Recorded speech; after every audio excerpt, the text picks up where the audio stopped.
Comment trouver un sujet ? C'est très simple, c'est que comme on va enquêter un peu dans l'occulte, il y a l'envers de la médaille, si j'ose dire, de la société de l'information, c'est la société de la désinformation, info ou intox.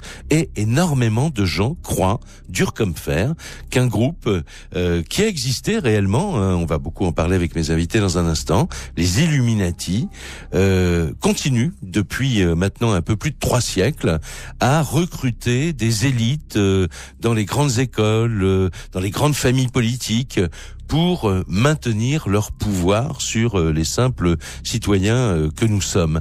Alors, ces Illuminati existent-ils ou non ? D'ailleurs, vous entendrez tout à l'heure un petit reportage de Margot Agnès qui est allée interroger les passants au hasard des rues de Paris. Et un récent sondage nous dit que 1 Français sur 2 connaît l'existence des Illuminati, 1 Français sur 5 y croit. Alors, et c'est peut-être à cause de l'un de mes 2 invités, Éric Giacometti, bonjour. Bonjour. Merci d'avoir accepté notre invitation. Avec Jacques Raven, qui est vous faites un tandem d'écrivains de thrillers, et vous avez entamé toute une série avec un commissaire franc-maçon qui est projeté à chaque livre dans des univers extrêmement bizarres, parallèles, où il risque sa vie, où parfois il tombe amoureux. Là, on en parlera dans un instant. Et votre dernier ouvrage, qui vient de paraître aux éditions Fleuve Noir, s'appelle « Le règne des Illuminati ». Alors, je disais, c'est peut-être à cause de vous qu'on croit. Où peut-on trouver la croyance moderne dans ce groupe, cette société soi-disant secrète qui mènerait le monde ? Alors, tapez sur Google Illuminati, 13 millions de requêtes. Tapez franc-maçon, 3 millions de requêtes. C'est, je dirais, la tête de pont moderne vous savez, on avait parlé avant du complot judéo-maçonnique, et ben ça, c'est le complot judéo-maçonnique 2.0. C'est-à-dire qu'ils sont partout, vous les voyez dans tout ce qui est concerts, artistique, cinéma, télévision, la culture populaire s'en est emparée, mais aussi dans toute cette zone grise, ce qu'on appelle les conspirationnistes, c'est-à-dire ceux qui croient que tous les événements du monde sont reliés à une seule source, les Illuminati. Par exemple, la Coupe du Monde de football, c'est le jour ou jamais d'en parler. On dit que les arbitres ont été peut-être mis dans la confidence, et peut-être qu'on leur a donné la mission de faire gagner le Brésil, avec l'aide des sponsors, évidemment, parce que l'argent est toujours présent dans ces grands complots. On va continuer à parler de tout ça ensemble, mais d'abord je voudrais saluer la présence parmi nous de Christian Mallard. Bonjour. Bonjour Jacques. Merci beaucoup de revenir chez vous, finalement, puisque vous avez passé des années ici. Il y a 13 ans. J'ai passé 13 ans, de 74 à 87. Voilà, j'ai fait les comptes, 37 ans et demi, je crois, dans la radio, la télévision. Ce qui vous a valu, en tant que spécialiste, là je redeviens sérieux, de la politique internationale, de la géopolitique, de rencontrer un certain nombre de vrais maîtres du monde. Vous leur avez d'ailleurs consacré un livre, tout à fait. il y a 2 ans, je crois. 7 présidents américains, de Carter à George W. Bush, les 3 Russes de Gorbatchev à Poutine, tous les Israéliens de Begin à Netanyahou, et puis la presque totalité des chefs d'État arabes, sauf 2. Le Yéménite, qui est peut-être moins important, que je ne connaissais pas, et Saddam Hussein, que je n'ai jamais eu. Mais j'ai connu l'ayatollah Khomeini, que j'ai rencontré 5 fois.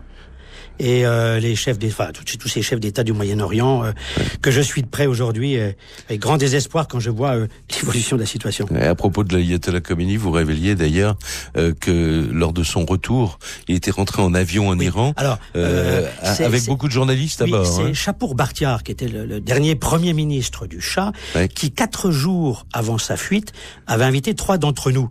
J'avais un confrère que vous avez sans doute connu, qui était François Ponchelet, qui était Europe 1 à l'époque. Moi, j'étais RTL. Et puis avec Guy Sidbon du Nouvel Observateur. Et on se retrouve invité par Bakhtiar dans sa propriété de Shemiran, sur les hauteurs nord de Téhéran.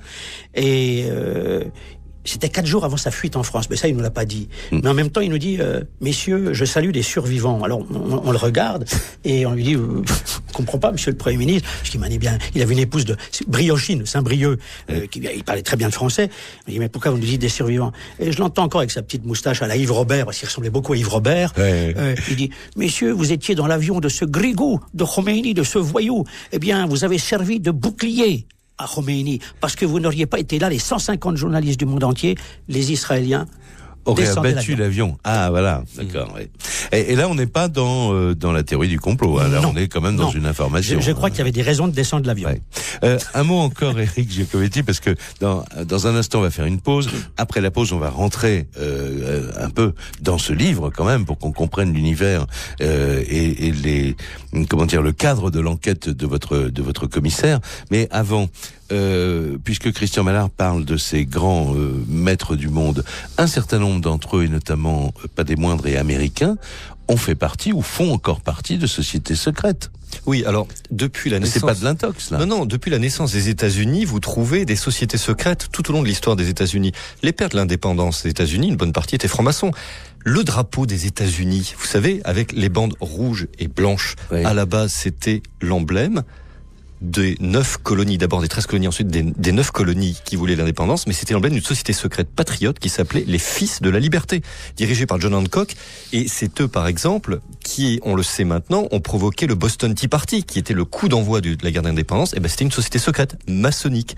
Donc, si on arrive maintenant de nos jours, vous avez les Skull and Bones, qui se recrutent dans l'université de Yale. Crâne et os. Voilà, avec des cérémonies macabres. Il y a Bush, fils, voilà, qui est Yale. John Kerry aussi en a fait partie, et à un moment donné, ils se sont affrontés, et tous les deux étaient membres de cette société secrète. Et vous avez l'excroissance de Skull and Bones, qui est là beaucoup plus, je dirais, troublante, c'est le Bohemian Club. Et dont vous parlez beaucoup dans le règne des Illuminati, le titre de votre dernier livre, parce que leur emblème, d'ailleurs, est, alors je sais plus si c'est une chouette ou un hibou. Une chouette qui fait, je sais pas, 12 mètres de haut en béton armé, hein, c'est ça? Absolument. Vous êtes initié, Jacques.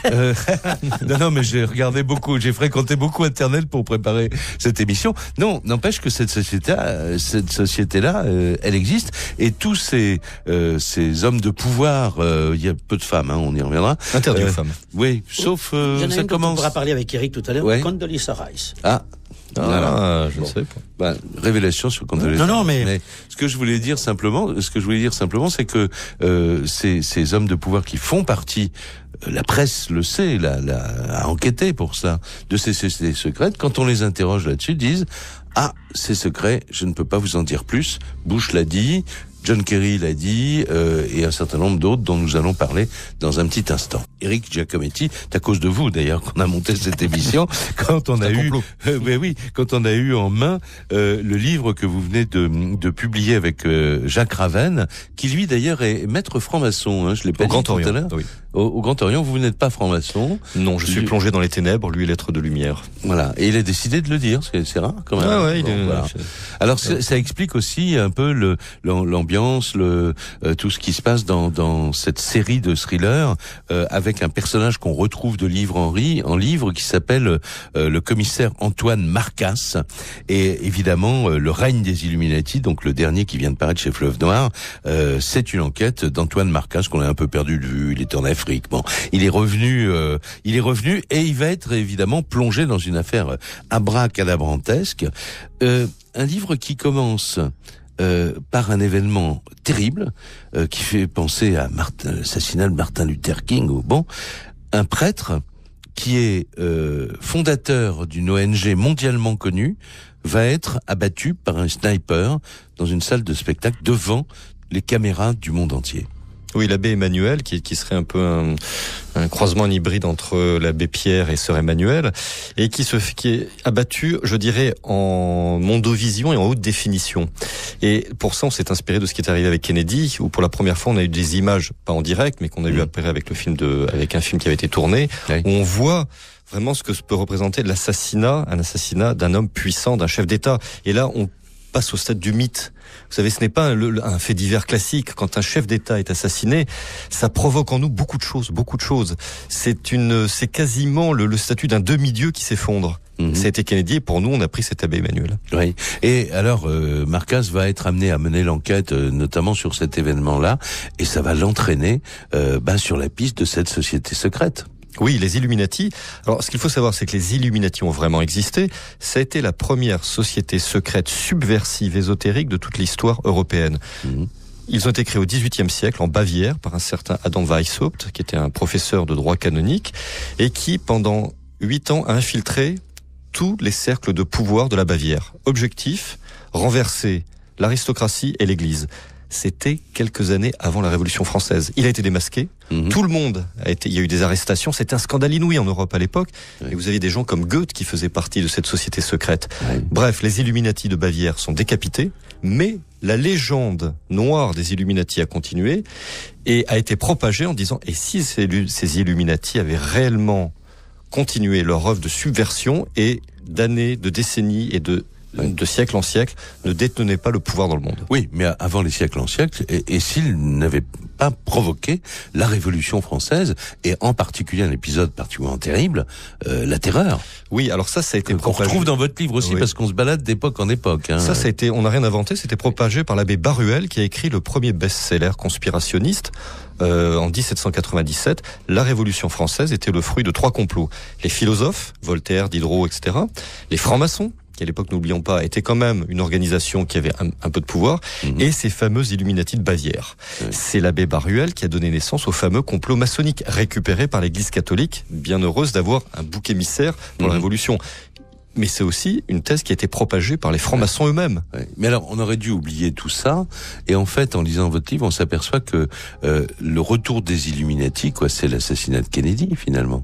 Oui, parce que l'assassinat de Kennedy est l'an 1 du conspirationnisme moderne. Pour la première fois, et imaginez-vous les Américains, à cette époque, on est en 1963, on croyait, vous savez, le peuple américain est très attaché à ses institutions, leur président se fait assassiner, bon ça c'était un peu comme Lincoln, mais surtout il y a eu la commission Warren qui a enquêté et qui a dit il y a un serreur isolé. Et là on l'a pas cru. Et là, le peuple a commencé à se poser des questions. Est-ce qu'on nous aurait pas menti? Est-ce qu'on nous cache tout? Et on arrive, regardez bien cette période-là, on va arriver, la guerre du Vietnam, le Watergate, un président, Richard Nixon, se fait destituer. Donc, toutes les institutions explosent et on est dans une ère de doute. Et ça, on peut le dater, c'est l'assassinat de Kennedy.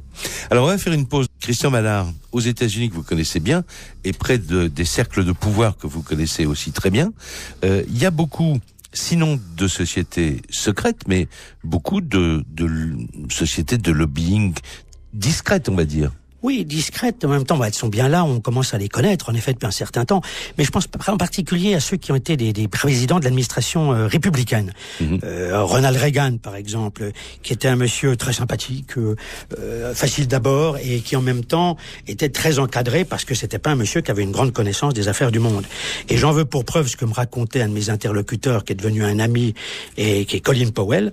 Et Colin Powell me racontait que juste au moment où il rencontre Gorbatchev pour la première fois, il y avait une certaine appréhension, parce que Gorbatchev quand même était pas né de la dernière pluie et que c'était devenu quand même le nouveau maître d'une nouvelle Russie, c'était plus l'ex-Union soviétique.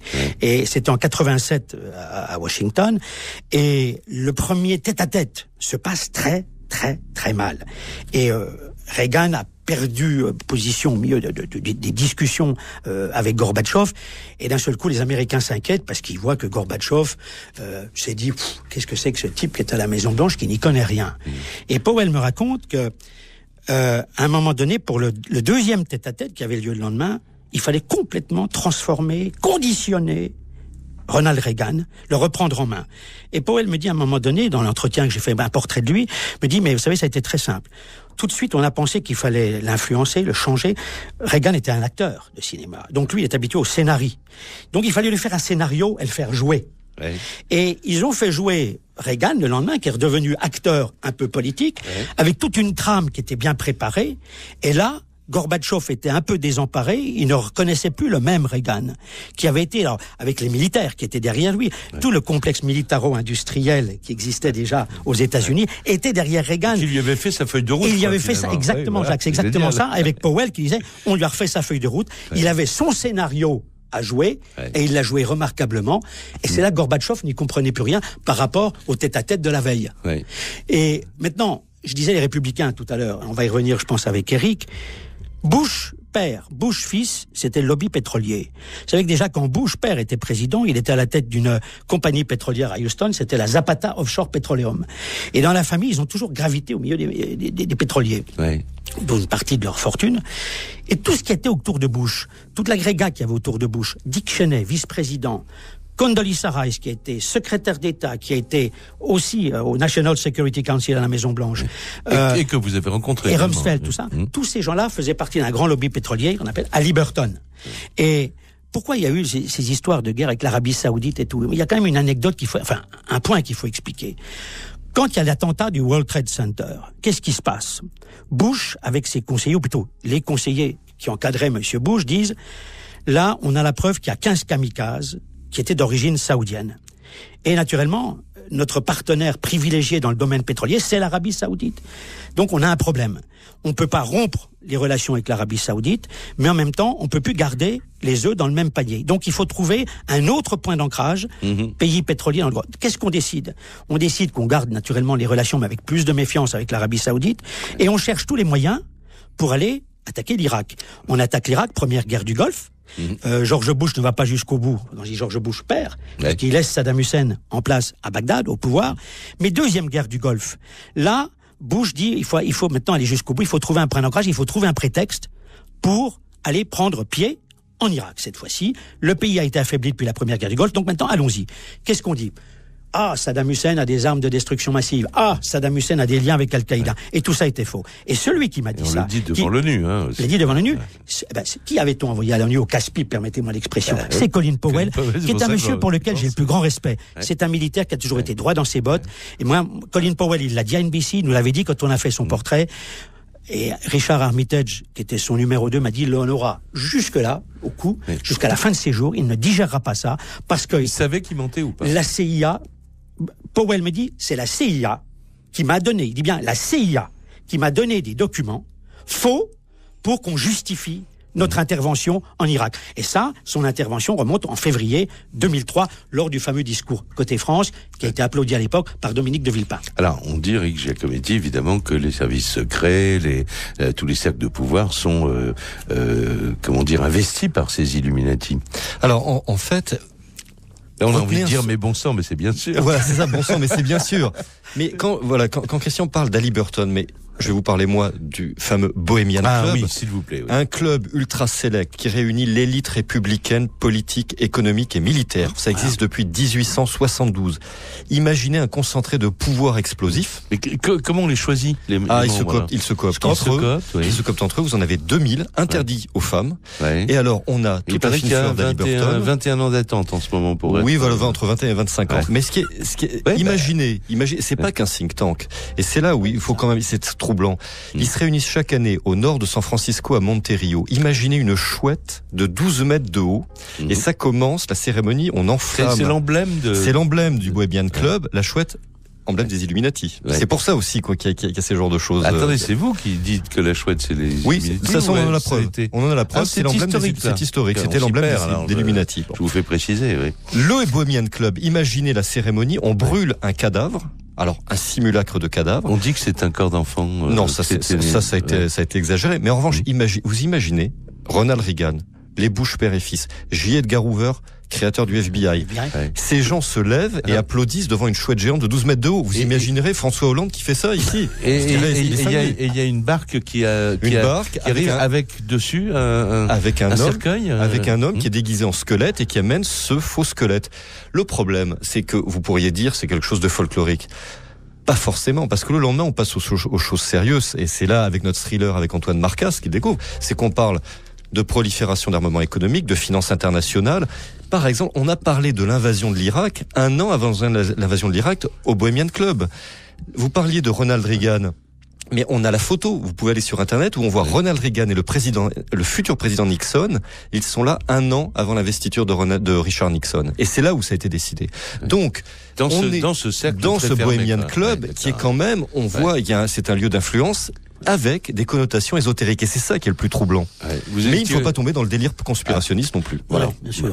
Mais vous étiez au courant, vous connaissiez l'existence de ce genre de société? Oui, bien sûr, le Bohemian Club dont parle Eric, oui, bien sûr. Non, mais la société américaine, il y a beaucoup de membres, en effet, mais ce sont, comme dit Eric, et ce sont des gens qui se sont cooptés, et qui font partie de cette force un peu underground, stratégique.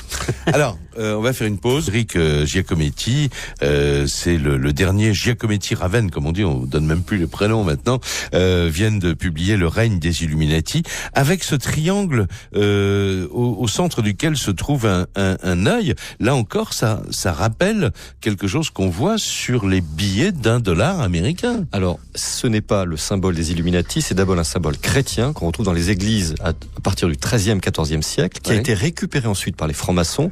Quand vous allez dans une loge maçonnique, vous avez le delta lumineux. Et c'est comme ça qu'on dit. Voilà. Delta et lumineux. En revanche, il est vraiment sur le billet de $1, mais à la base, il a été mis là parce que c'est le sceau officiel des États-Unis. C'est une pyramide tronquée avec en dessus, vous avez l'œil dans le triangle, et les pères de l'indépendance voulaient marquer une nouvelle ère. En revanche, ce qui est vrai, ce qui est vraiment maçonnique, c'est que celui qui a décidé de remettre ce sceau officiel sur le billet de $1 n'est autre que le président Franklin Roosevelt, 31e degré maçon, et qui a voulu mettre une empreinte avec, vous savez, on était à l'époque le New Deal, une nouvelle ère, avec un petit côté maçonnique. Alors là, pour le coup, les conspirationnistes n'ont pas tort. Oui, d'où le fait que, parce que vous disiez l'emblème de la chouette, c'est l'emblème des Illuminati, mais le triangle également. Le triangle et l'œil, c'est vraiment, c'est devenu maçonnique. Mais les Illuminati, les vrais de vrais, les purs et durs, ça n'a jamais été l'œil dans le triangle. Mais la chouette, oui, mais comme le Bohemian Club. Pourquoi on dit que, je citais tout à l'heure Lady Gaga, Madonna et d'autres artistes, on dit mais bon sang, mais c'est bien sûr ils sont Illuminati parce que au cours des concerts ils font ce geste là, évidemment on était à la radio, mais en joignant les deux index et les deux pouces, ça fait un triangle et ils mettent ça devant leur œil, donc on dit oui, non mais c'est vrai, Christian, j'ai bossé beaucoup moi pour l'émission aujourd'hui, donc patience est toute neuve, mais bon. Alors, c'est vrai non seulement Beyoncé le fait, Lady Gaga aussi, mais même c'est des éléments de chorégraphie. Mais vous savez quoi? C'est le pouvoir du symbole. C'est un symbole extraordinaire. Et quand vous voyez, je vous assure, dans les concerts, des centaines de milliers de fans qui font en même temps ce symbole. C'est une puissance. Tous les symboles ont une puissance.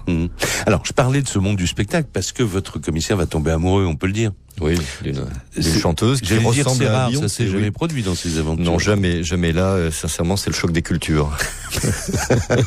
Mais c'est justement quelqu'un, vous savez, le thriller, ça permet d'expliquer beaucoup de choses. C'est extraordinaire. Moi, j'ai plein d'auteurs collègues de thriller. Ça nous permet, de faire passer des choses. Par exemple, pourquoi ils utilisent ce symbole? Parce que c'est un point de vue esthétique, c'est fascinant. Et ils savent qu'ils vont jouer sur des pulsions de fascination sur tout ce qui est ésotérique, maçonnique, Illuminati. Donc c'est fait en connaissance de cause.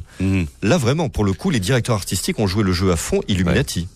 Mais alors, puisqu'on vient de parler de l'œil dans le triangle, il y a un moment du livre, on peut pas tout raconter, d'abord il faut qu'on vous lise évidemment, il y a une technique scientifique actuelle, et là on n'est pas dans le roman, mais dans la réalité, qu'on appelle en anglais eye tracking, et ça joue un rôle important.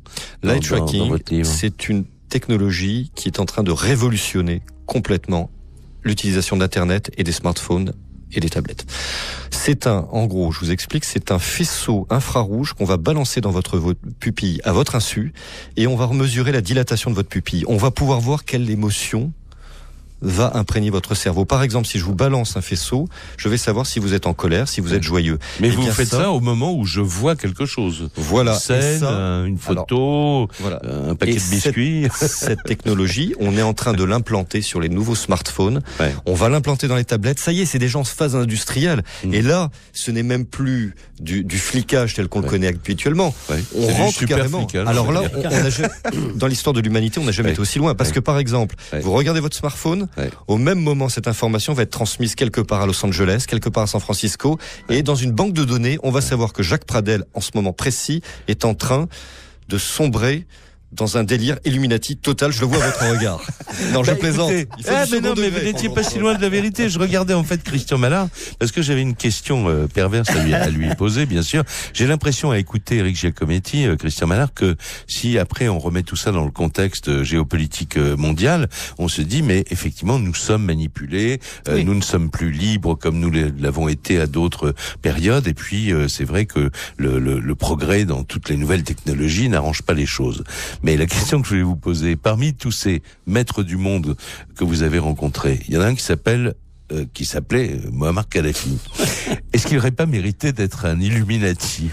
Lui, de toute façon, il était lucide 4 heures par jour, puisqu'il marchait à la cocaïne. Et donc, je me demande comment ce personnage a pu tenir 42 ans. Mais là, vous affirmez ça, c'est grave, parce que vous l'avez vu tous les gens qui le connaissaient bien, qui étaient dans son... le disaient. Oui.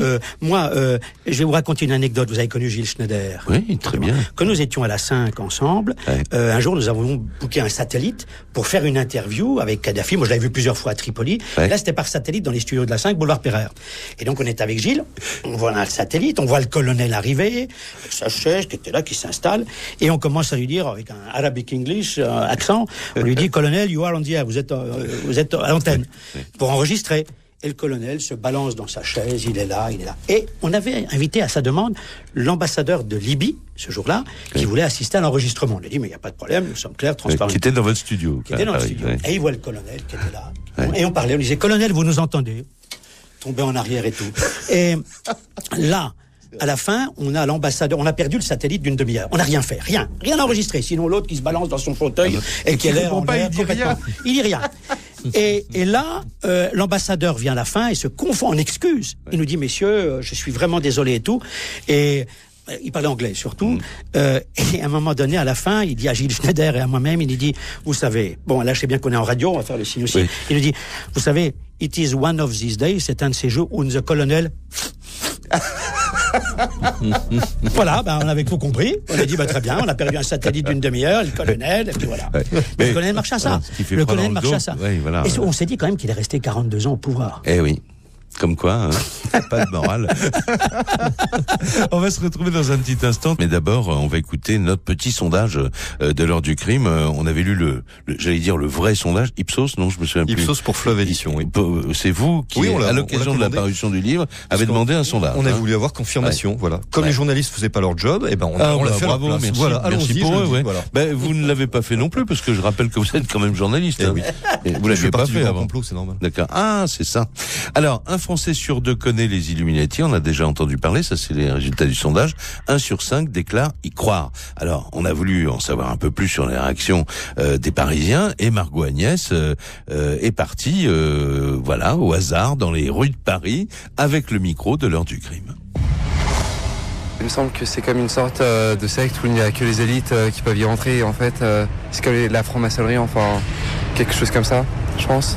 Ça existait, mais je ne sais pas si ça existe encore, actuellement. Absurde, complètement. C'est des croyances, je pense. Je sais pas vraiment, donc non, je trouve ça assez bizarre.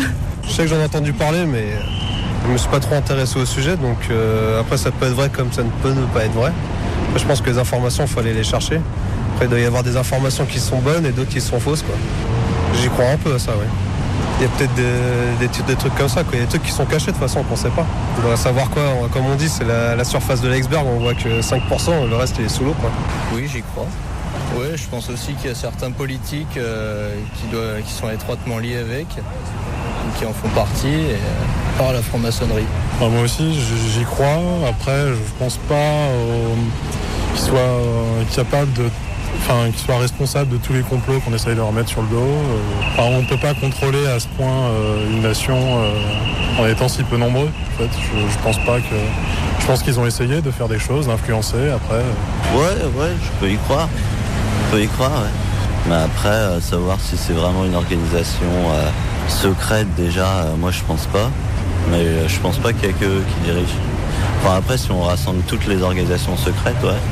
Mais mettre un mot Illuminati dessus, c'est un peu pour nous endormir. Ouais, moi je suis pas très parano, donc non. Je pense qu'on est suffisamment intelligent aujourd'hui pour dégoter tous ces gens-là, pour lever les lièvres. Il faut pas être parano, n'est-ce pas, Christian Mallard? Oui. Non, quand j'entends ça, je suis pas du tout surpris. Je vais vous dire, moi, en tant que journaliste, il y a quelques années, j'ai quelques confrères qui me disaient, mais attends, t'as toujours tous les présidents américains en interview, exclusive et tout, les démocrates, les républicains, tu dois être de la CIA. Je ne suis pas de la CIA, et je faisais mon travail de journaliste avec du harcèlement téléphonique et des gens que je connaissais qui me recommandaient pour essayer de faire l'interview. Mais c'est vrai qu'à un moment donné, plusieurs fois, il y en a qui m'ont dit, là où j'étais, à France Télévisions, tu dois être de la CIA. Eric, James Angleton, le patron du contre-espionnage de la CIA pendant 20 ans, faisait partie des Skull and Bones. Vous l'avez même dans un film de Robert De Niro, Raison d'État, vous avez toute l'initiation macabre des Skull and Bones. Ça, c'est quand même pas mal, comme poupée russe, si j'ose dire.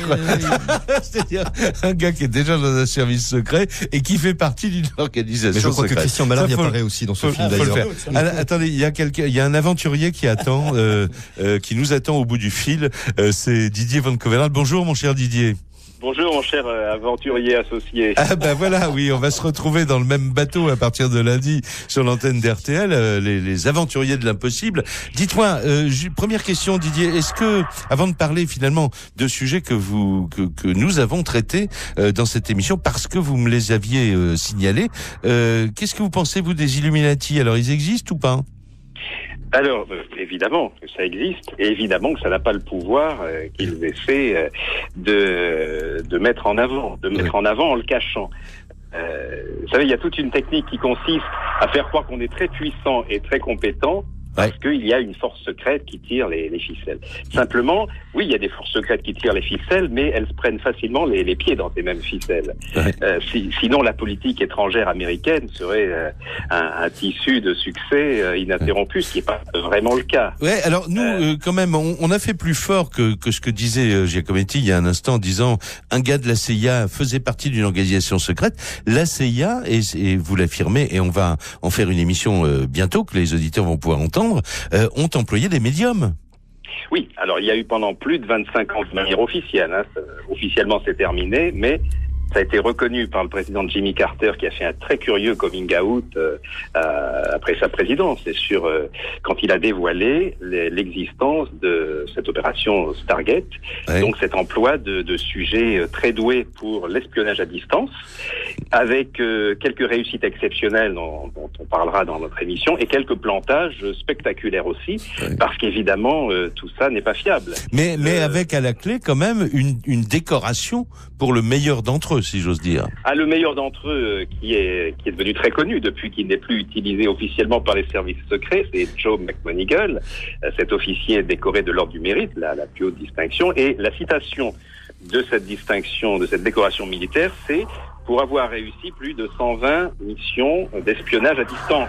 Ben voilà. C'est-à-dire qu'il recevait des enveloppes scellées avec des photographies de quelque chose, il n'ouvrait pas l'enveloppe, il essayait de savoir ce qu'il y avait à l'intérieur, et il décrivait notamment ce fameux sous-marin dont il donnait une description très précise, alors que c'était un prototype totalement secret des soviétiques. Alors, on n'en dit pas plus, on met des points de suspension, Didier Van Coverland. On se retrouve lundi tous les jours entre 14h et 15h. Je vous souhaite un bon week-end, mon cher. Merci, vous aussi. Et on se retrouve sur le pont lundi. Merci infiniment, Eric Giacometti, de nous avoir donné, en fait, le prétexte de cette émission sur les Illuminati. Et vous saurez qui a vraiment tué Kennedy. Alors, voilà, on n'a pas eu le temps d'en parler. D'ailleurs, c'est aussi bien, parce que comme ça réserve un peu de surprise à ceux qui vont vous lire.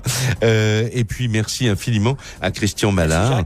Je vais rappeler les titres de vos deux livres. Donc Le règne des Illuminati, c'est Fleuve Noir édition, Giacometti Ravenne, et Dans le secret des maîtres du monde, c'est donc le livre de Christian Mallard aux éditions de La Martinière. L'émission est terminée.